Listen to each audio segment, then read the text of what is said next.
Hello everyone, welcome to Rankers WBCS। WBCS prelims 2024কে সামনে রেখে আজ আমরা ইন্ডিয়ান পলিটি ও ইন্ডিয়ান ইকোনমি থেকে গুরুত্বপূর্ণ 25টা কোশ্চেন নিয়ে আলোচনা করব। এটা আমাদের সেট নাম্বার 5। যদি আগের সেটগুলো না দেখে থাকো, এর আগে 4টা সেট বানানো আছে, দেখতে পারো। যথেষ্ট লেভেলের কোশ্চেন আছে এবং তাছাড়া ইংলিশ, জিওগ্রাফি এবং ভূগোলের geography of India through maps quick revision series চলছে। এত ফ্যাক্টস একবার লেকচারগুলো গিয়ে দেখো, ভিডিওগুলো দেখো, তাহলেই বুঝতে পারবে ভূগোলের কী লেভেলের এগুলো। তো যাই হোক, আজকের আমাদের প্রথম প্রশ্ন, the chairman of zonal council is. সমস্ত জোনাল কাউন্সিলের চেয়ারম্যান বা চেয়ারপারসন কে? এখানে প্রাইম মিনিস্টার আছে, প্রেসিডেন্ট আছে, ইউনিয়ন হোম মিনিস্টার আছে এবং option D a vice president. তো এর সঠিক উত্তর হলো option C, union home minister is the correct answer. এবারে একটু আমরা এই জোনাল কাউন্সিল সম্পর্কে একটু জেনে নেব। এই জোনাল কাউন্সিল এটা একটা স্ট্যাচুটারি বডি, মানে একটা পার্লামেন্টের আইনের দ্বারা এটাকে বানানো হয়েছে। স্টেট রিঅর্গানাইজেশন অ্যাক্ট 1956 অনুযায়ী ভারতে কি বানানো হয়েছে এই জোনাল কাউন্সিল। ভারতে মোট 5টি জোনাল কাউন্সিল আছে। Northern zone, eastern zone, southern zone, central zone, east West, north south এবং সেন্ট্রাল। এছাড়া আমাদের একটা রয়েছে নর্থ ইস্ট কাউন্সিল, ওটা কিন্তু জোনাল কাউন্সিল কিন্তু নয়, ওটা আলাদা। তাহলে 5টা রয়েছে আমাদের জোনাল কাউন্সিল, একটা রয়েছে নর্থ ইস্ট কাউন্সিল। এই যে 5টা আমাদের জোনাল কাউন্সিল আছে, এই 5টা জোনাল কাউন্সিলের চেয়ারম্যান হন ইউনিয়ন হোম মিনিস্টার। এবং প্রতি বছর রোটেশন ওয়াইজ যে রাজ্যে প্রত্যেকটা জোনের যে মিটিং অর্গানাইজ করা হয়, সেই রাজ্যের চিফ মিনিস্টারকে তথাকথিত কী করা হয় না ভাইস চেয়ারম্যান বা ভাইস চেয়ারপারসন।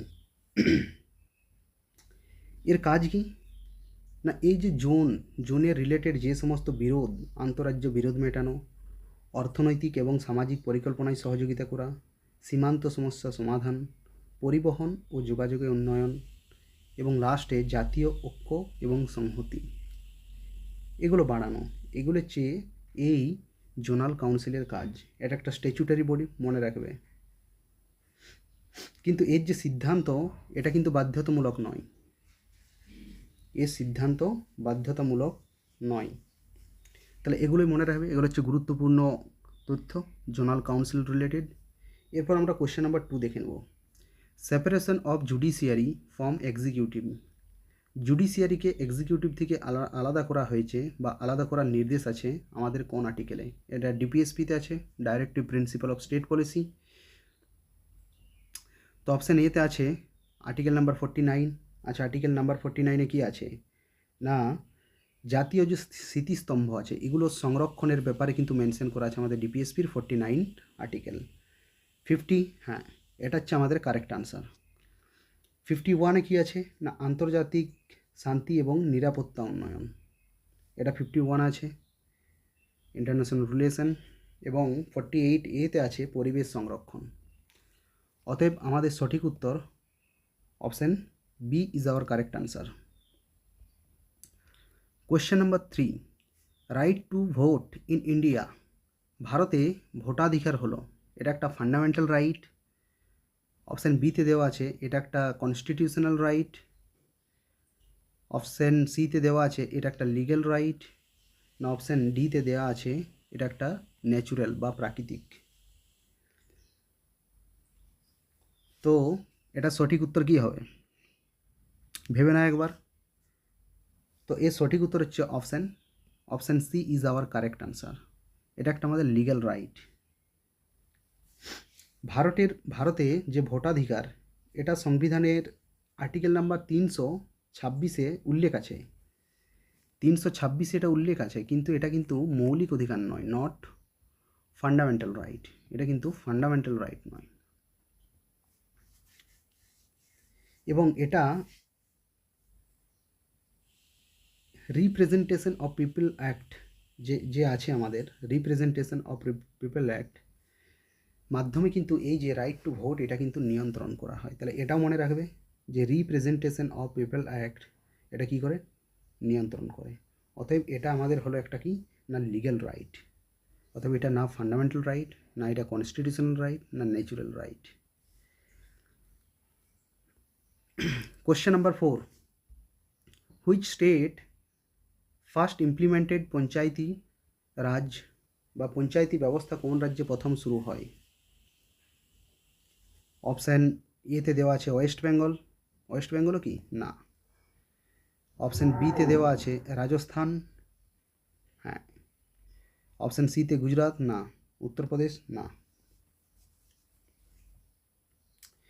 তো আমাদের সঠিক উত্তর হলো option B is our correct answer, Rajasthan. কখন শুরু করা হয়েছিল রাজস্থানে? 1959-এ। এটা মনে রাখবে, এটা হচ্ছে 1959-এ রাজস্থানে কিন্তু পঞ্চায়েতি ব্যবস্থা চলে এসেছিলো। আমাদের পশ্চিমবঙ্গে কখন এসেছিল? পশ্চিমবঙ্গে এসেছিল 1978-এ।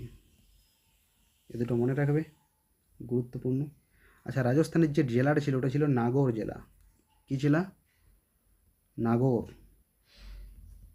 নাগৌর জেলায় প্রথম এই পঞ্চায়েতি ব্যবস্থা শুরু করা হয়েছিল। Question number 5, which agricultural practice dominates West Bengal? আমাদের পশ্চিমবঙ্গে কী ধরনের প্রধান কৃষি পদ্ধতি ডমিনেট করে? এই যে প্ল্যান্টেশন, প্ল্যান্টেশন মানে এই আর কি, জানো তো এগুলো, রাবার টাবার, এগুলো কি প্ল্যান্টেশন। প্ল্যান্টেশন এগ্রিকালচার হবে কি?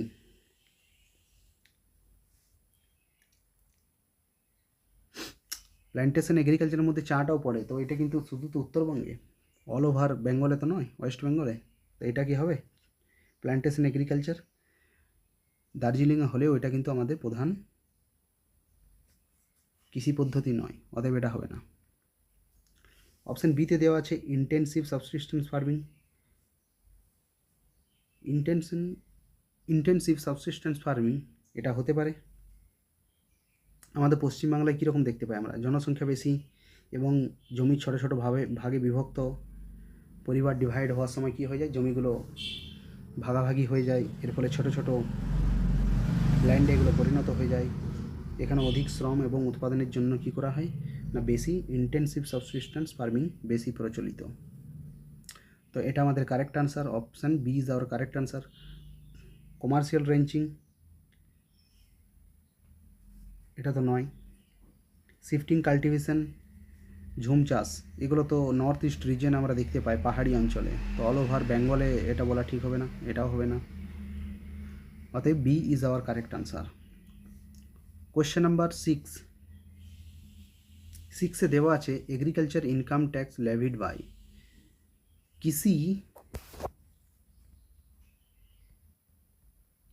কৃষি আয়কর আরোপ করে। অপশান এতে দেওয়া আছে সেন্ট্রাল গভর্নমেন্ট, বিতে দেওয়া আছে স্টেট গভর্নমেন্ট, সিতে জিএসটি এবং ডিতে RBI.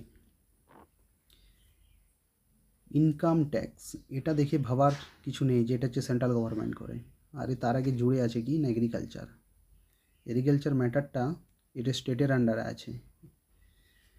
Income tax central government কী করে, লেভিড করে বা আরোপ করে, কিন্তু এগ্রিকালচারাল যে ইনকাম ট্যাক্স এটা কিন্তু স্টেটের আন্ডারে পড়ে, স্টেট কালেক্ট করে, স্টেট লাগু করে, স্টেট কালেক্ট করে। অতএব option B is our correct answer. GST council এই কেন করতে হবে, আরবিআই না। আরবিআই এর কাজ ট্যাক্স কালেকশন করা নয়, মনিটারি পলিসি। এটা হচ্ছে ফিসক্যাল পলিসির, ট্যাক্স লাগু করা, এটা হচ্ছে ফিসক্যাল পলিসির, এটা হচ্ছে পার্ট। আরবিআই কন্ট্রোল করে মনিটারি পলিসি, অতএব আরবিআই হবে না, জিএসটি কাউন্সিলও হবে না, সেন্ট্রাল গভর্নমেন্ট ইনকাম ট্যাক্স আরোপ করে। Question number 7, which tax replace VAT under GST regime? তাহলে কোন ট্যাক্স ভ্যাটকে রিপ্লেস করেছে? এসজিএসটি, সিজিএসটি, আইজিএসটি না কম্পেনসেশন সেস? কম্পেনসেশন সেস। তাহলে এর সঠিক উত্তর কী হবে? Option A is our correct answer, SGST.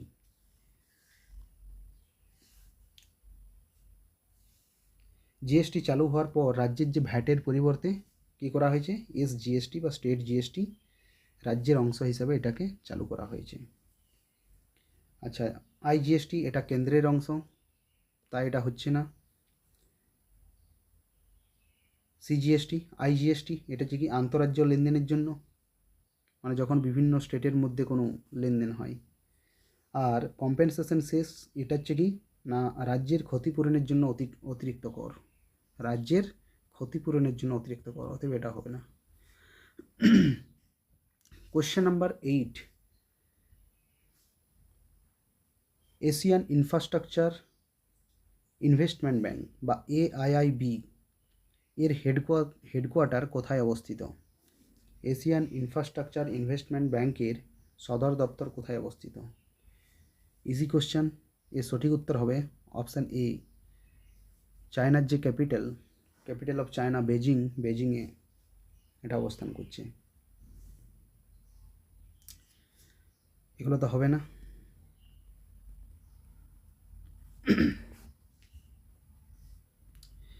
Next question number 9, disinvestment receipt are classified as?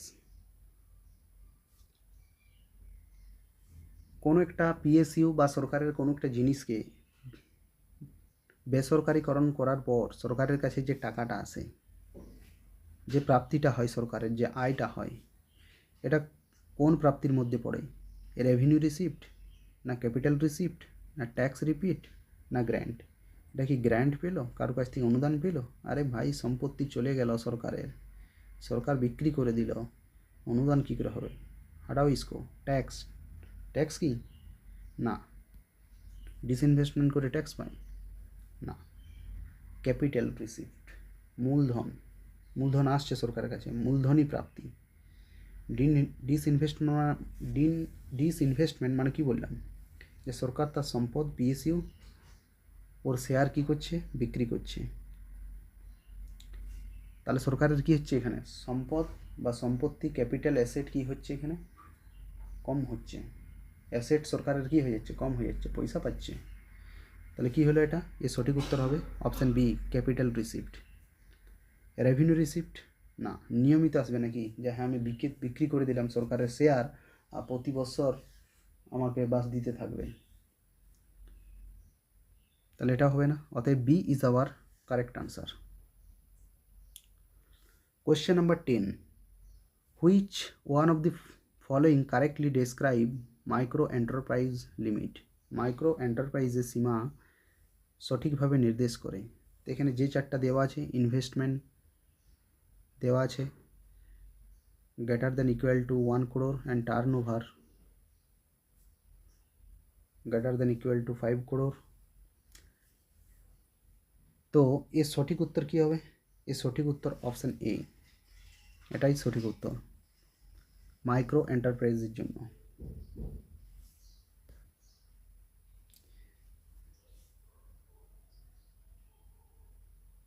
এটা কি অপশান বিতে যেটা 5 এবং 10, 5 crore এবং 10 crore, এটা আমরা স্মলের ক্ষেত্রে পাই, এটা মাইক্রো, এটা স্মল। সিতে এটা কি হবে? এটা মিডিয়াম হবে। এবং এটা আমরা দেখতে পাচ্ছি কি, এটা আমরা দেখতে পাচ্ছি এমএসএমই সীমার বাইরে, অতএব এটা হবে না।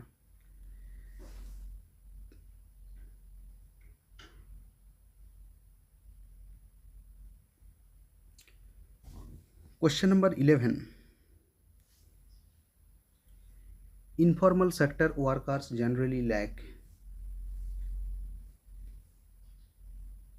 যে সমস্ত শ্রমিক ইনফর্মাল সেক্টর, তাদের কি কি থাকে না? বলছে রেগুলার ওয়েজ, নিয়মিত মজুরি। যারা ইনফর্মাল সেক্টরে কাজ করে তাদের নিয়মিত মজুরি আছে কি না? নেই।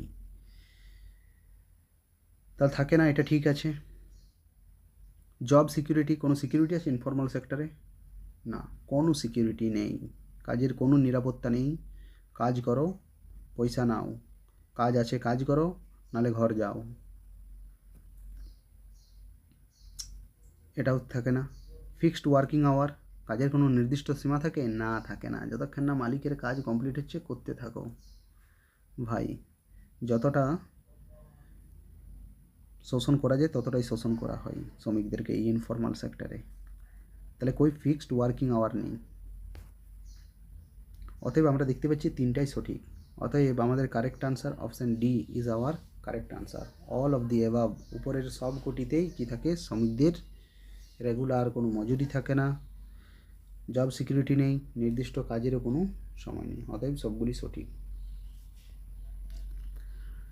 The term dumping in international trade means, আন্তর্জাতিক বাণিজ্যে ডাম্পিং বলতে কী বুঝো বা কী বোঝায়? ডাম্পিং বলতে কী বুঝো? অপশান এতে দেওয়া আছে সেলিং, অপশান এতে দেওয়া আছে selling goods at higher price abroad, ওই যে বিদেশে বেশি দামে কোনো জিনিসকে বিক্রি করা, এটাকে আমরা ডাম্পিং বলবো কি? ওটা ডাম্পিং। আমি ভারতের কোনো জিনিস আমেরিকায় গিয়ে $1 জিনিসকে $5 বিক্রি করব, ওটাকে কি ডাম্প বলা যাবে? না, এটাকে ডাম্পিং বলা যায় না, এটা হবে না।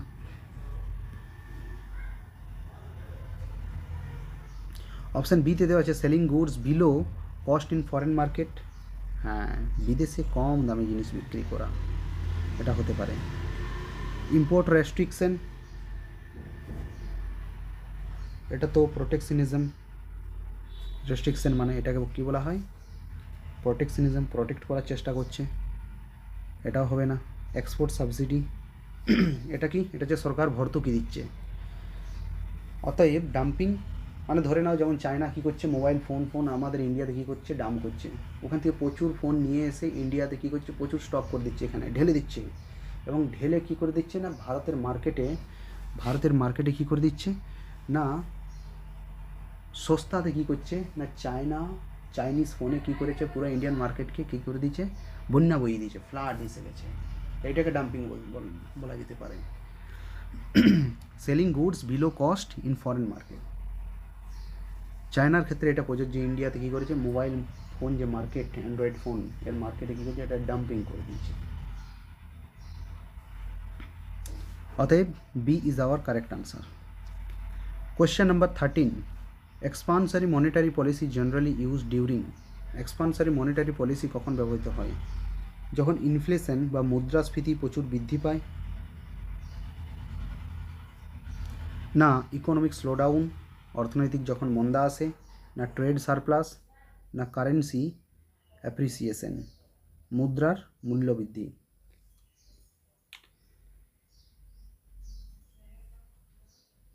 ইনফ্লেশন বুম, তখন কি করা হয়? তখন কন্ট্রাক্ট করা হয় পলিসিকে, তো এটা তো হবেই না। ইকোনমিক স্লোডাউন, এক্সপানসারি মনিটারি পলিসি, হ্যাঁ অর্থনৈতিক মন্দা, এটা সঠিক উত্তর। ট্রেড সারপ্লাস, এর সঙ্গে কোনো সম্পর্কই নেই এর। কারেন্সি অ্যাপ্রিসিয়েশন, এটা অন্য কারণে হয়, ততএব এর প্রসঙ্গ এখানে হওয়া উচিত না। অতএব B is our correct answer. Evergreen revolution concept is associate with, evergreen revolution ধারণা কার সাথে যুক্ত? এতে দেওয়া আছে এম.এস. স্বামীনাথন, এতে দেওয়া আছে এম.এস. স্বামীনাথন, বিতে দেওয়া আছে নরম্যান বরলগ, সিতে দেওয়া আছে ভার্গিস কুরিয়েন, ডিতে দেওয়া আছে অমর্ত্য সেন। তো এর সঠিক উত্তর হলো option A is our correct answer, M S. Swaminathan. ভারতেরও গ্রিন রেভলিউশনের, ভারতের সবুজ বিপ্লবের জনক বলা হয়। তাছাড়া এভারগ্রিন রেভলিউশন কনসেপ্ট এর সাথেই জড়িত আছে, এটাও মনে রাখবে। আচ্ছা, এই বি বা নরম্যান বরলগ কী আছে না গ্রিন রেভলিউশনের সঙ্গে জড়িত। ভার্গেস কুরিয়ান হোয়াইট রেভলিউশনের সঙ্গে জড়িত। এই তো অমর্ত্য সেন নোবেল প্রাইজ পেয়েছিল, অর্থনীতিবিদ একজন। Question number 15, national multi dimensional poverty index, national multi dimensional poverty index is release by. এতে দেওয়া আছে নীতি আয়োগ, বিতে দেওয়া আছে ইউএনডিপি, সিতে দেওয়া আছে ওয়ার্ল্ড ব্যাংক এবং ডিতে দেওয়া আছে MSPI, ministry of statistics and programme implementation. তো এই সঠিক উত্তর হবে option A is our correct answer. NITI Aayog, national multi dimensional poverty index, এটা পাবলিশ করে থাকে নীতি আয়োগ। ইউএনডিপি, এটা হচ্ছে গ্লোবাল যেটা আছে MPI, multi dimensional poverty index, GMPI এ পাবলিশ করে থাকে ইউএনডিপি। ওয়ার্ল্ড ব্যাংক, ওর অন্য টুলস আছে। আর ministry of statistics and programme implementation এই পভার্টি রিলেটেড কিছু করে না। অতএব A is our correct answer.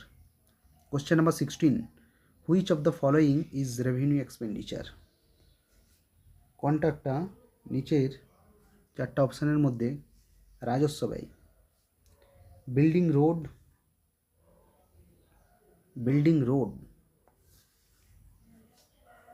এটা কি? বিল্ডিং রোড একটা ক্যাপিটাল এক্সপেন্ডিচার, এখানে আমার বলেছি কি রেভিনিউ, কিন্তু রোড এটা কি? এটা একটা ক্যাপিটাল বানানো হচ্ছে, capital expenditure. Salaries of government employees, হ্যাঁ এটা হচ্ছে কি? এটা হচ্ছে revenue expenditure. Purchase of machinery, এটাও কি? এটা হচ্ছে ক্যাপিটাল এক্সপেন্ডিচার। এবং ডিতে দেওয়া আছে লোন পেমেন্ট, এটাকেও ক্যাপিটাল এক্সপেন্ডিচার হিসাবে ধরা হয়। অতএব B is our correct answer. Question number 17, question number 17-এ দেওয়া আছে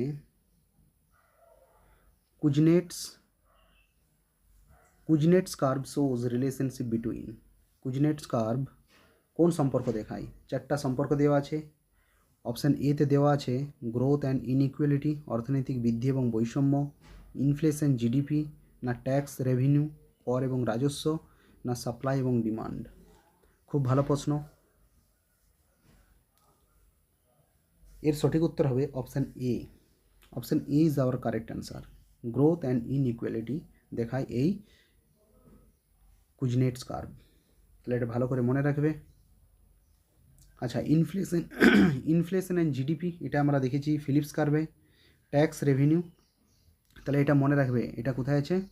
এটা হচ্ছে ফিলিপস কার্ভে। কর এবং রাজস্ব আমরা দেখতে পাই লাফার কার্ভে। এটা সাধারণত কি? এটা হচ্ছে বাজার তত্ত্ব, ডিমান্ড সাপ্লাই, বাজার তত্ত্ব। অতএব A is our correct answer. 18, who called Indian constitution a lawyers paradise. ভারতীয় সংবিধানকে কে বলেছেন এটা হচ্ছে আইনজীবীদের একটা স্বর্গ, paradise?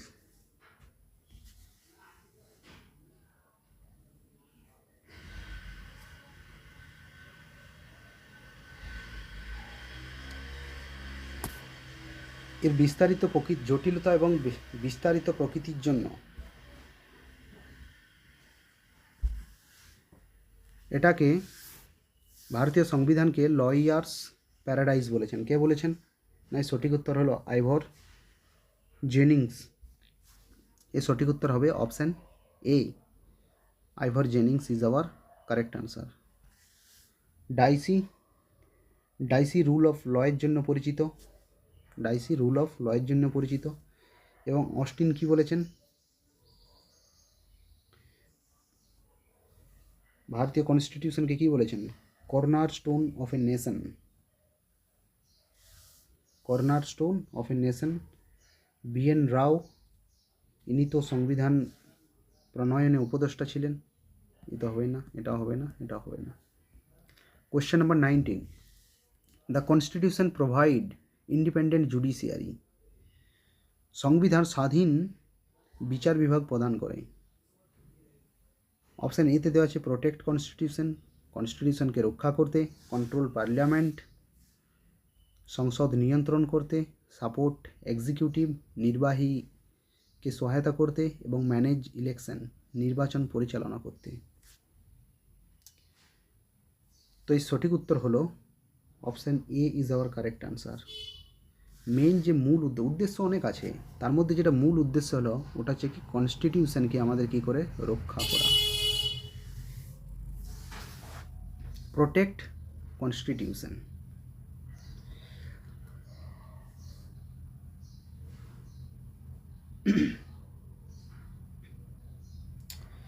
Next question number 20, which situation require special majority.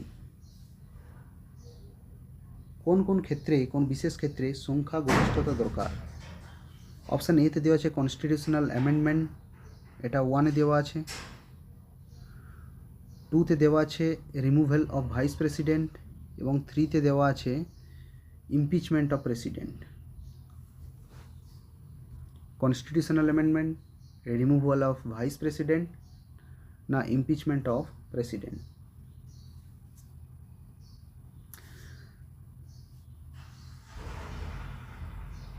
তাহলে কনস্টিটিউশন যে অ্যামেন্ডমেন্ট, আর্টিকেল নাম্বার 368 অনুযায়ী কিন্তু স্পেশাল মেজরিটি লাগে। তাহলে এখানে আমরা কি দেখছি না স্পেশাল মেজরিটির প্রয়োজন আছে। Removal of vice president, removal of vice প্রেসিডেন্টে এখানে কি আছে কথাটা, যে স্পেশাল মেজরিটি। এখানে রাজ্যসভাতে মেজরিটি লাগে এবং লোকসভার কি লাগে, একটা জাস্ট এগ্রিমেন্ট লাগে। অতএব এক্ষেত্রে কিন্তু স্পেশাল মেজরিটি কী হবে, অ্যাপ্লিকেবল হবে না। ইমপিচমেন্ট প্রেসিডেন্ট, এখানে কিন্তু স্পেশাল মেজরিটি লাগে, 2/3 স্পেশাল মেজরিটির প্রয়োজন হয়। অতএব আমরা দেখছি অপশান বি এটা কি আছে, ভুল আছে। 1 and 3 রাইট, 1, 3 রাইট। অতএব আমাদের option B is our correct answer.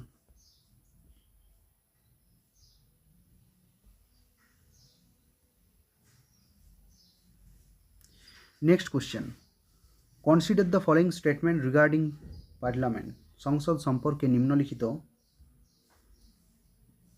নিম্নলিখিত বিবৃতি বিবেচনা করো। এটা 1, 2, এটা 3। Parliament of India consist of president and 2 houses. হচ্ছে ভারতের পার্লামেন্ট লোকসভা, রাজ্যসভা এবং প্রেসিডেন্ট নিয়ে গঠিত।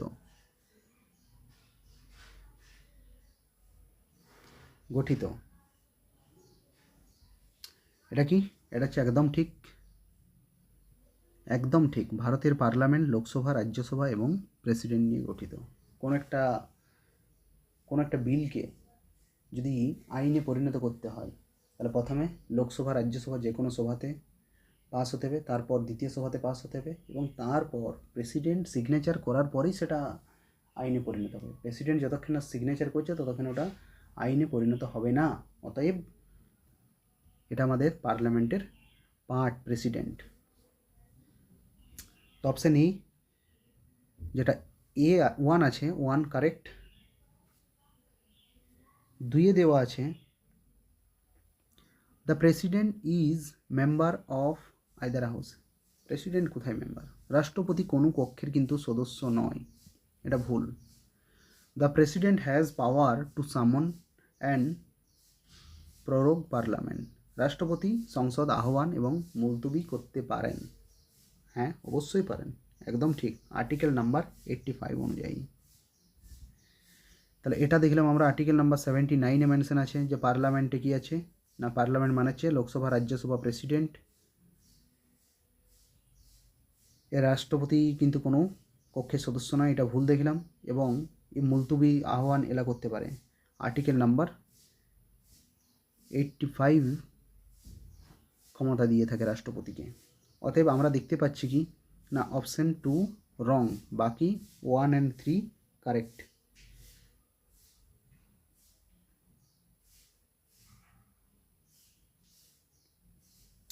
অতএব option A is our correct answer.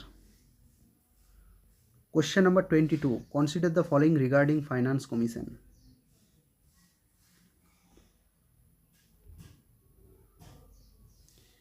ওয়ানে দেওয়া আছে ইট কনজিস্টেড আন্ডার আর্টিকেল 280, একদম ঠিক। 280 নম্বর আর্টিকেলে এই ফাইন্যান্স কমিশন সম্পর্কে বর্ণনা আছে, বা ফাইন্যান্স কমিশন গঠিত হয় আর্টিকেল নাম্বার 280 অনুযায়ী, এটা একদম ঠিক। অপশন বিতে, অপশন 2 এ দেওয়া আছে statement 2 A it recommend distributions of taxes, এটা কেন্দ্র এবং রাজ্যের মধ্যে যে কর আছে এটা ভাগাভাগি করে, এটাও ঠিক।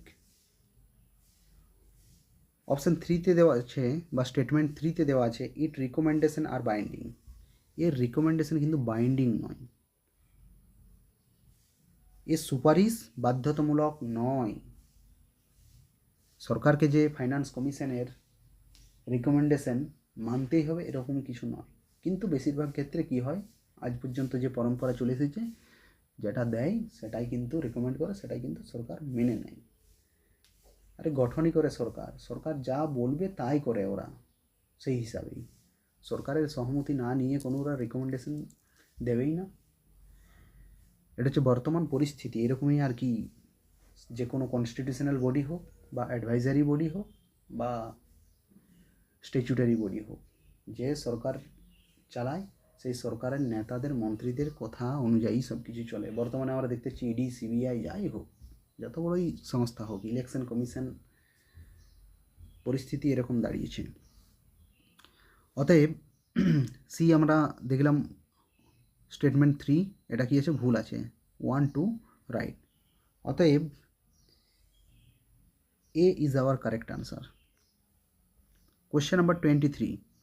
Consider the following regarding jurisdiction of supreme court, supreme কোর্টের এখতিয়ার সম্পর্কে এখানে দেওয়া আছে।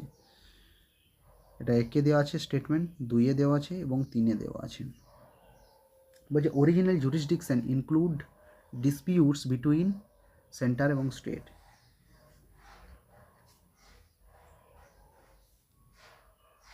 অরিজিনাল জুরিসডিকশন আর্টিকেল নাম্বার 131-এর আন্ডারে সুপ্রিম কোর্টের কিছু অরিজিনাল জুরিসডিকশন আছে, যেমন কেন্দ্র সরকারের সাথে কোনো যদি রাজ্য সরকারের বিবাদ হয়, রাজ্যের সঙ্গে রাজ্যের বিবাদ হয়, ঠিক আছে, এগুলো হচ্ছে অরিজিনাল জুরিসডিকশন। রাষ্ট্রপতির ইলেকশন সম্পর্কে যদি কোনো হয়, এটা কোনো হাইকোর্ট ফাইকোর্টে এগুলো কিন্তু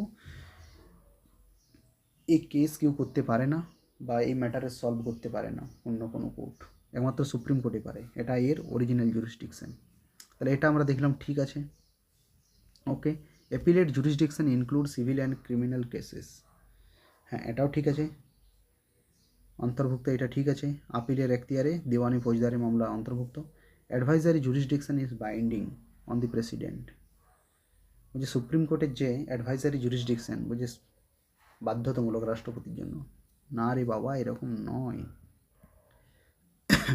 অতএব আমরা দেখলাম 3 নাম্বারটা ভুল আছে, অতএব 3 যেখানে আছে কাটো, অতএব A is our correct answer. 23. Question number 24. Consider the following regarding adoption of constitution.